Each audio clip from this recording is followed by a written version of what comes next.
unlimited drama series. The smell of expensive candles and cheap desperation hit me the moment I walked through the front door of the lakeside mansion. My wife Sarah had been mysteriously excited about this friends party all week, practically bouncing off the walls with anticipation. Now I knew why. "Welcome to paradise, buddy." My old friend Trent slapped me on the back, his breath reeking of whiskey and bad decisions. He was wearing nothing but a silk bathrobe that barely covered his hairy legs. "Your wife's already getting comfortable upstairs." I should have turned around right then. Should have grabbed my keys and driven straight home to my garage, where classic cars made sense and people kept their clothes on. Instead, I followed the sound of laughter echoing from the living room. What I saw there will haunt me until the day I die. Sarah, my wife of 22 years, was sitting on the leather couch with her yoga instructor friend Monica. Between them sat a man I didn't recognize, and Sarah's manicured hand was wrapped around something that definitely wasn't a champagne flute. Her wedding ring caught the candlelight as she moved. "Oh, hi, honey," Sarah called out cheerfully, like she was watering plants instead of destroying our marriage. "You can join in or just watch, but it's not considered cheating if everyone agrees." The room went silent except for the crackling fireplace. 6 other couples were scattered around the room in various states of undress, all staring at me like I was the freak show. Monica giggled nervously and adjusted her yoga pants. "What the hell is this, Sarah?" My voice came out strangled, barely recognizing the sound. "It's called living, Jack. You should try it sometime." She didn't even have the decency to look embarrassed. "We're all adults here. We're exploring our boundaries, expanding our consciousness." Trent appeared beside me again, now completely naked except for a gold chain around his neck. "Come on, man, don't be such a prude. Your wife's been talking about this for months. She said you'd be cool with it." Months. She'd been planning this betrayal for months. I backed toward the door, my hands shaking with rage. "You're all sick. This is sick. Jack, wait." Sarah finally stood up, smoothing down her dress. "Don't be so dramatic. It's just fun between friends." Friends? These people were supposed to be our friends. The couples we had barbecues with, went to movies with, celebrated birthdays with. Now they were all staring at me like I was the problem. I stormed out to my truck, my vision blurred with fury. In the back, I had a 5-gallon container of fuel I'd picked up for my classic Mustang restoration.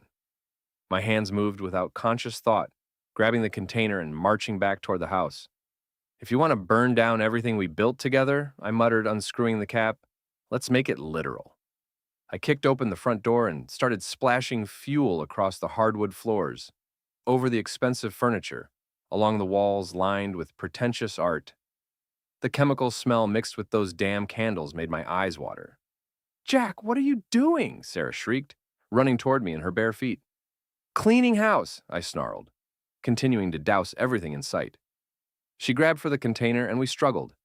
Fuel sloshed everywhere, soaking into the Persian rugs, splashing across the mantelpiece where a dozen candles flickered innocently. "You're insane," she screamed, her perfectly styled hair coming undone. "I'm insane? I'm not the one who invited my husband to watch her screw our neighbors." Trent came running from the living room, still naked, shouting something about calling the police.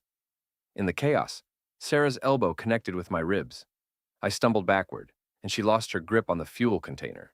It flew through the air in slow motion, spinning end over end, spraying gasoline in a wide arc across the room. Some of it hit the fireplace. The explosion of flame was instant and terrifying. Fire raced along the fuel trails like a living thing, consuming everything in its path. The curtains went up first, then the furniture. Within seconds, the entire room was an inferno. Trent screamed as flames licked at his legs and groin. He rolled on the floor, beating at himself with his hands while the other party guests fled toward the exits in various states of dress and panic. "Call 911, someone shouted. I stood in the doorway, mesmerized by the destruction. 22 years of marriage, reduced to ash and smoke. Sarah was crying, her makeup running down her cheeks in black streaks as she watched our life burn. The sound of sirens grew closer. Red and blue lights flashed through the smoke-filled windows. Within minutes, the place was swarming with firefighters, paramedics, and police officers. "Sir, step away from the building." A police officer grabbed my arm, pulling me toward the street where a crowd of neighbors had gathered to watch the show. I saw Sarah talking frantically to a detective, pointing at me and gesturing wildly. Trent was being loaded into an ambulance, his lower body wrapped in bandages, still screaming about his burned groin. The detective approached me with handcuffs. "Jack Morrison, you're under arrest for arson and reckless endangerment." As the cuffs clicked around my wrists, I caught Sarah's eye across the chaos. She looked small and pathetic standing there in her rumpled dress, surrounded by the smoking remains of her sexual liberation. "Hope you enjoyed the party, darling," I called out as they pushed me into the back of the patrol car. The county jail smelled like disinfectant and broken dreams.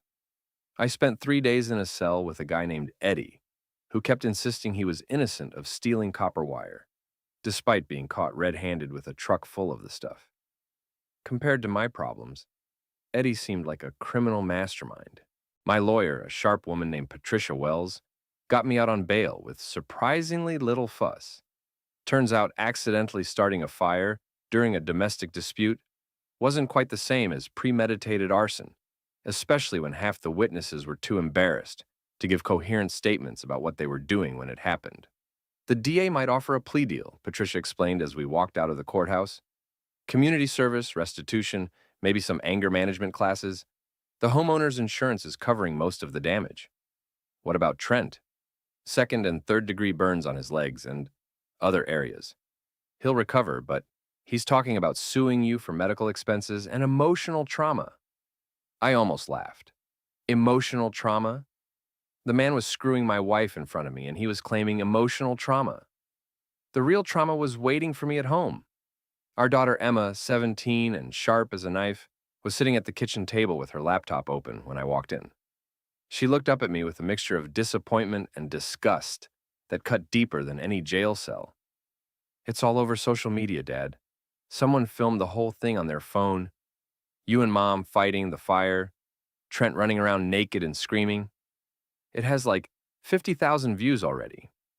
She turned the laptop toward me. The video was grainy and shaky, but clear enough. There I was, splashing fuel around like a madman, while naked strangers fled in the background. The comments section was brutal. "Your mother and I are getting divorced," I said quietly. "Yeah, I figured that out when she moved in with Monica temporarily and you burned down half the town." Emma closed the laptop with a snap. "My friend's parents are all talking about it. Do you know how humiliating this is for me?" Before I could answer, my phone buzzed with a text message from my business partner, Charlie. "Dude, you need to see the news. Channel 7 is running the story tonight." I turned on the television just in time to see a perfectly coiffed reporter standing in front of the burned mansion. Behind her, you could see the blackened skeleton of what used to be the living room. Local businessman Jack Morrison was arrested for arson after allegedly setting fire to this lakeside home during what witnesses describe as a domestic dispute. Morrison's wife, Sarah, a public relations executive, was reportedly attending a private party when the incident occurred. They were being diplomatic about the private party part, but anyone who saw the video would fill in the blanks. The reporter continued with details about the investigation, the injuries, and the estimated damage costs. My phone started ringing immediately. First Charlie, then my brother in California, then customers asking if my restoration shop was still operating. Word travels fast in a small town, especially when it involves naked people and house fires. Sarah came by the next morning to collect more of her things. She looked terrible. Dark circles under her eyes, her usually perfect hair pulled back in a messy ponytail, wearing yoga pants and an oversized sweater like armor against the world. "The partners at my firm put me on administrative leave," she said without preamble, "pending the outcome of the investigation." "Good," I replied.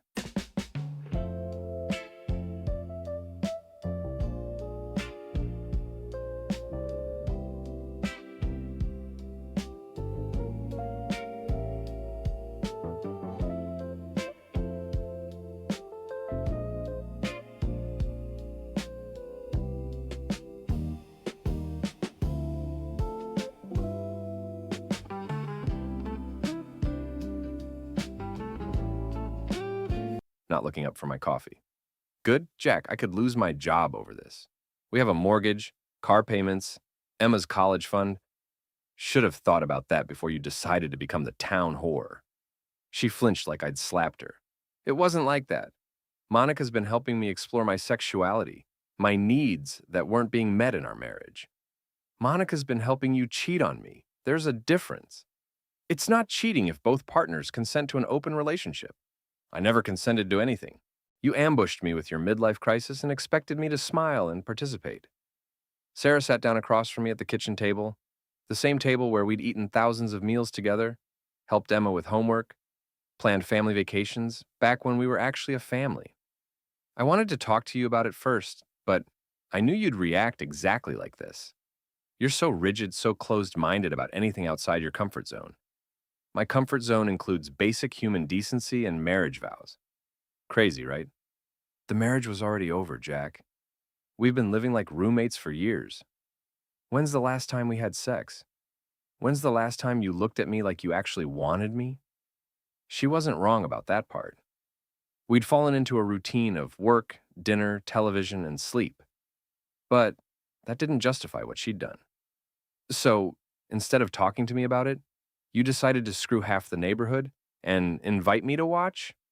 I thought if you saw how natural and beautiful it could be. Beautiful? I stood up so fast my chair fell over.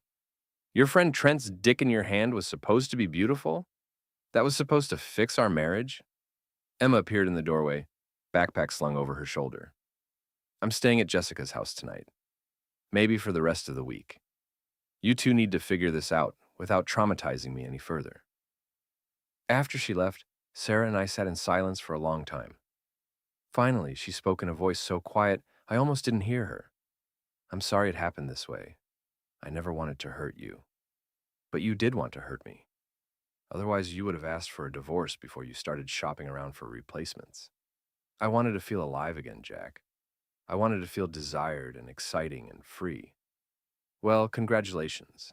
You're free now. Free to explain to Emma why her parents' marriage ended up on YouTube. Free to find a new job after your current one fires you for being a public embarrassment. Free to pay for Trent's medical bills when he sues us. Sarah started crying then.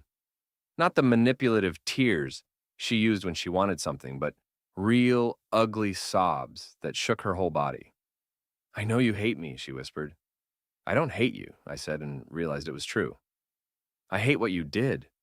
I hate that you destroyed everything we built together for a few hours of feeling exciting. But I don't hate you. She looked up at me with hope in her eyes, like maybe there was still a chance to salvage something from the wreckage. I hate that you're weak, I continued. I hate that you're selfish. I hate that you chose strangers over your family. But mostly I hate that I wasted 22 years loving someone who was capable of this. The hope died in her eyes. She gathered her purse and the box of personal items she'd packed and headed for the door. Jack? I didn't answer.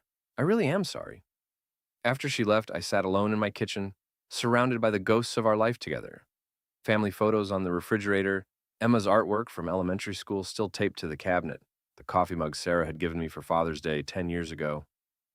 My phone buzzed with another text, this one from Trent's wife, Linda. We need to talk. Meet me at Rosie's Diner at 7 p.m. This was going to get worse before it got better. Linda Morrison looked like she'd aged 10 years in the past week. Her normally perfect blonde hair was streaked with gray roots, and she'd lost weight she couldn't afford to lose. She was sitting in a corner booth at Rosie's Diner when I arrived, nervously shredding a paper napkin. Thank you for coming, she said as I slid into the seat across from her. How's Trent? He'll live. The doctors say he'll make a full recovery, though he'll have some scarring. She paused, her voice catching. On his legs and other areas. I felt a flicker of guilt, quickly suppressed. Linda, I'm sorry about what happened. I never meant for anyone to get hurt. I know. She looked up at me with tired eyes. I also know what my husband was doing at that party. What they were all doing. We sat in silence for a moment while the waitress refilled our coffee cups. The diner was nearly empty, just a few truckers at the counter, and an elderly couple sharing pie in the window booth.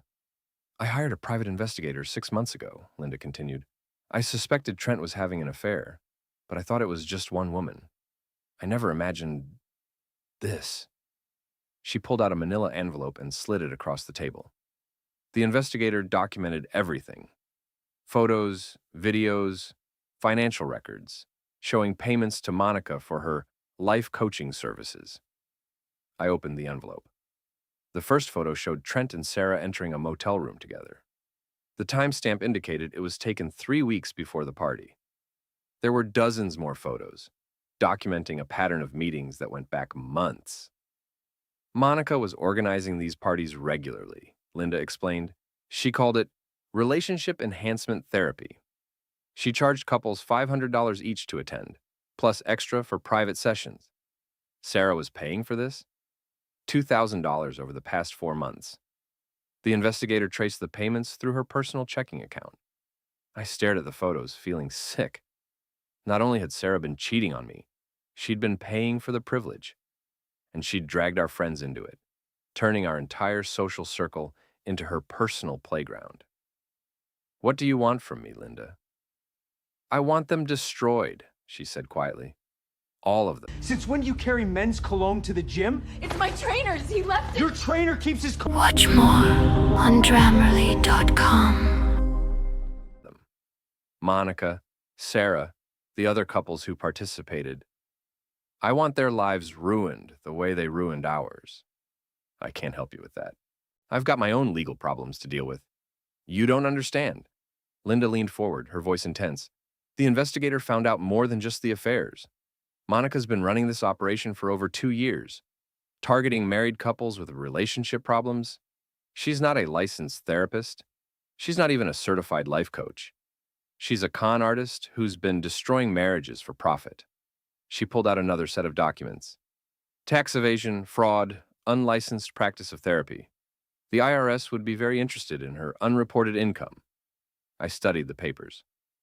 Monica had been clever, operating mostly in cash and keeping minimal records.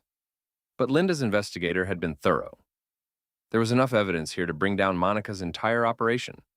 Why are you giving this to me?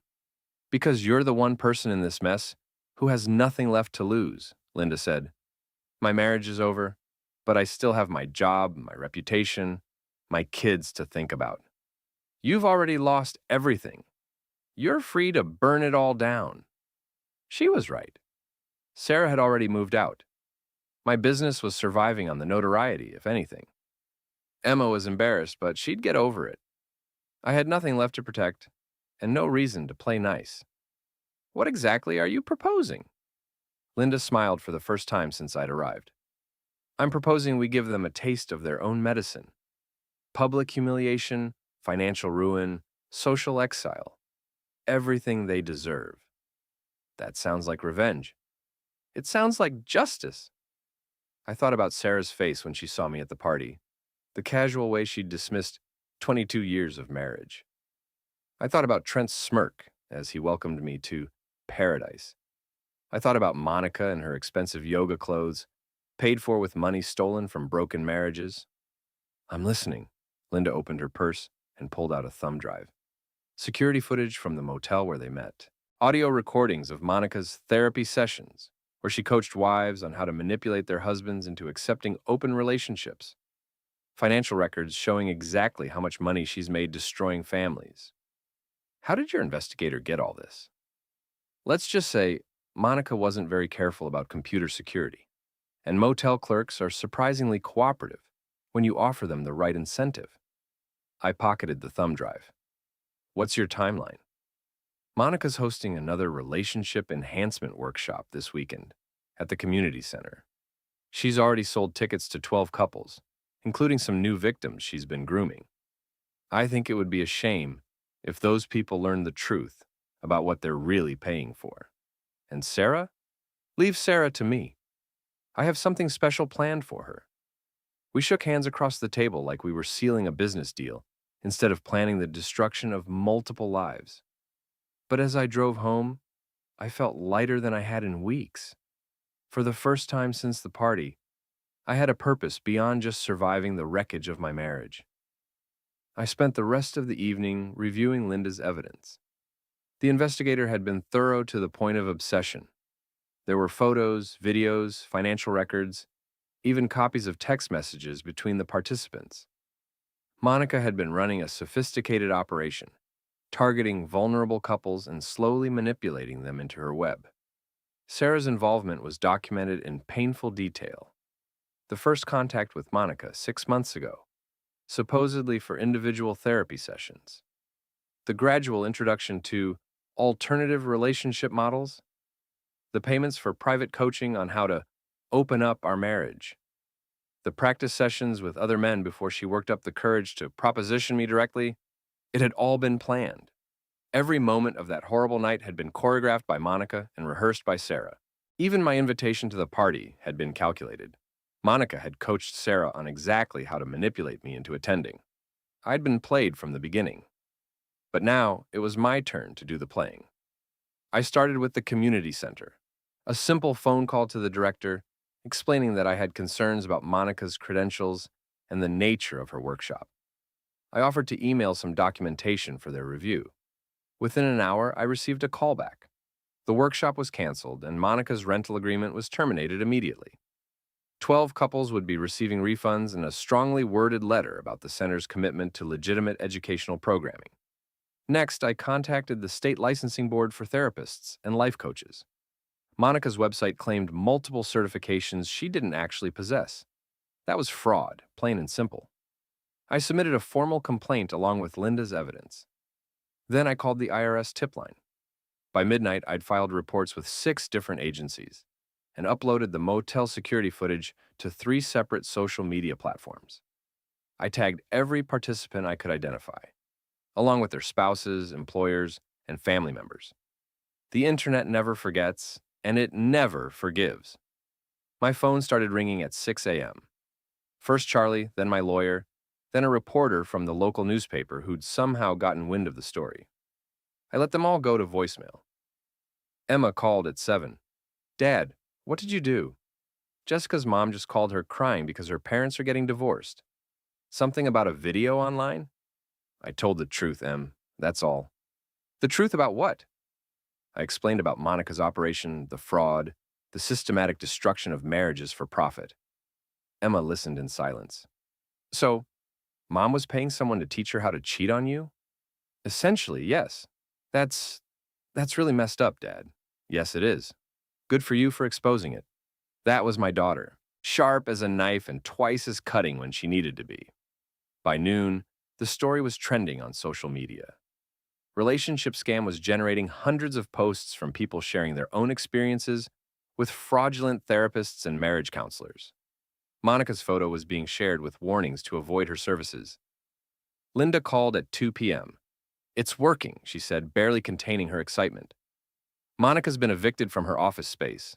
3 of her regular clients have filed complaints with the Better Business Bureau. And Sarah? What about Sarah? Check your email. I opened my laptop and found a message from Sarah's boss at the PR firm. It was brief and professional.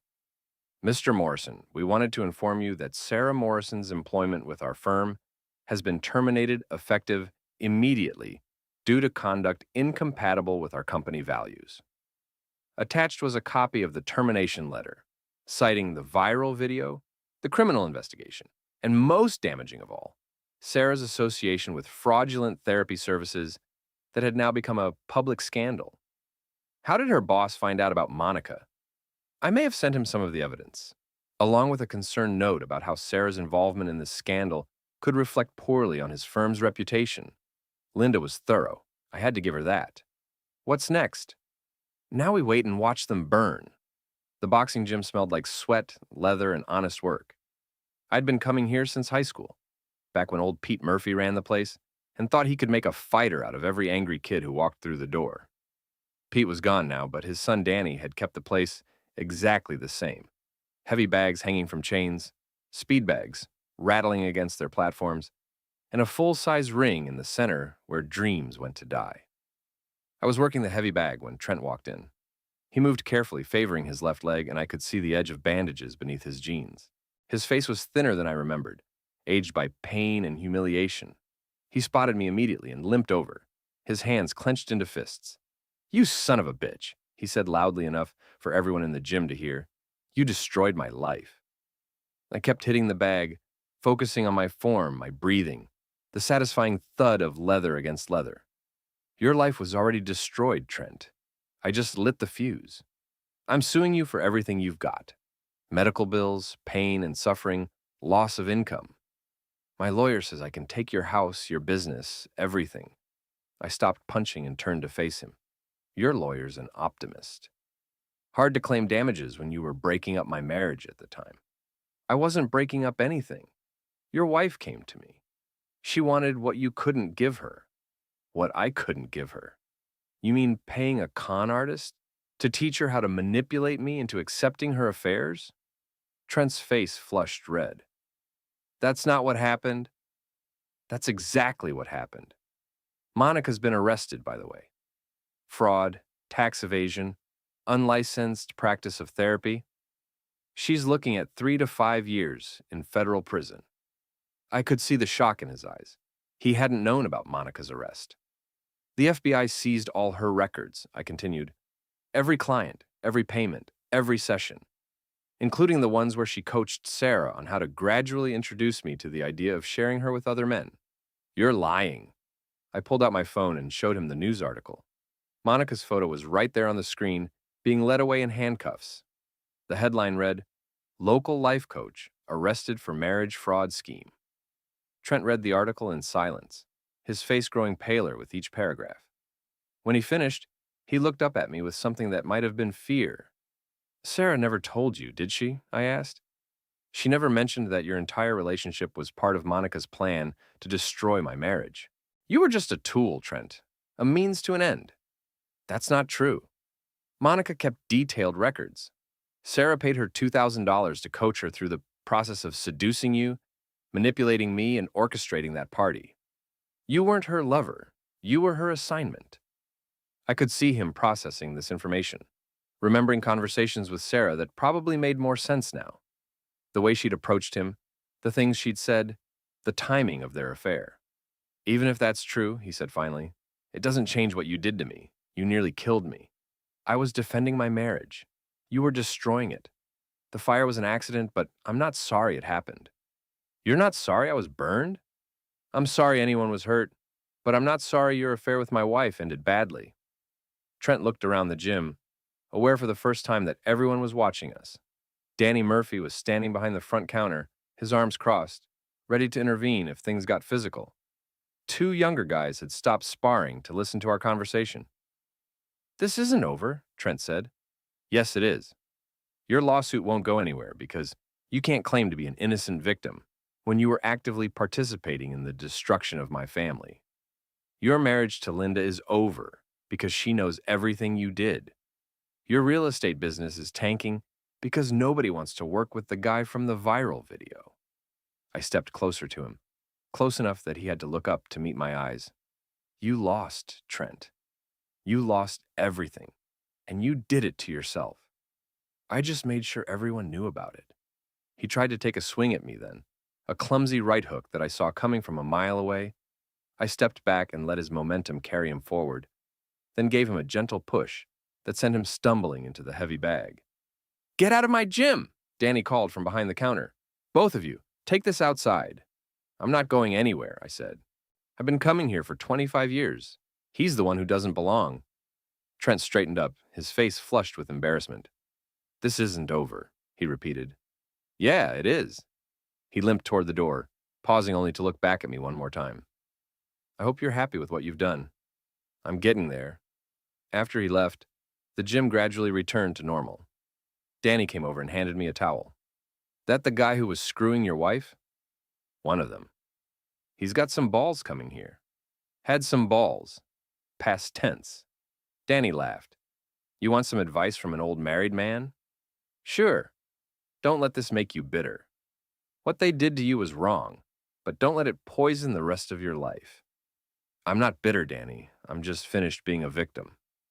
That evening, I got a call from Patricia Wells, my lawyer. The DA's office called, she said. They're willing to drop the arson charges in exchange for a guilty plea to reckless endangerment. No jail time, just community service and restitution. How much restitution?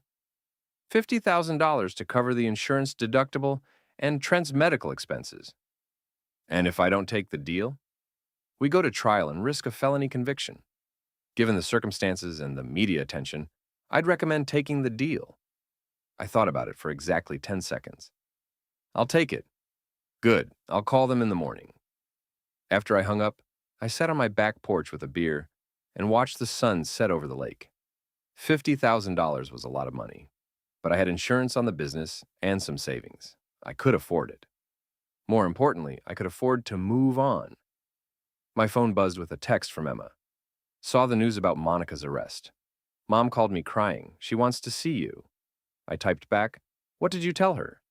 "That you're probably not interested in seeing her right now." "Smart kid. I get it from you. Love you, Dad." "Love you too, Em." I finished my beer and went inside to start dinner. Tomorrow I would sign the plea agreement and officially close this chapter of my life. Sarah would have to find a new job and a new place to live. Trent would have to explain to his children why Daddy was in the newspaper. Monica would have to explain to a federal judge why she thought destroying families was an acceptable business model. And I would have to figure out what came next. But for tonight, I was content to cook dinner in my own kitchen, in my own house, surrounded by the ghosts of a marriage that had died long before I set it on fire. The phone rang one more time. Sarah's number appeared on the screen. I let it go to voicemail. Whatever she had to say, I wasn't ready to hear it. Maybe I never would be. Some bridges once burned can never be rebuilt. And sometimes that's exactly the way it should be. I deleted the voicemail without listening to it and sat down to eat dinner alone. For the first time in months, I was hungry.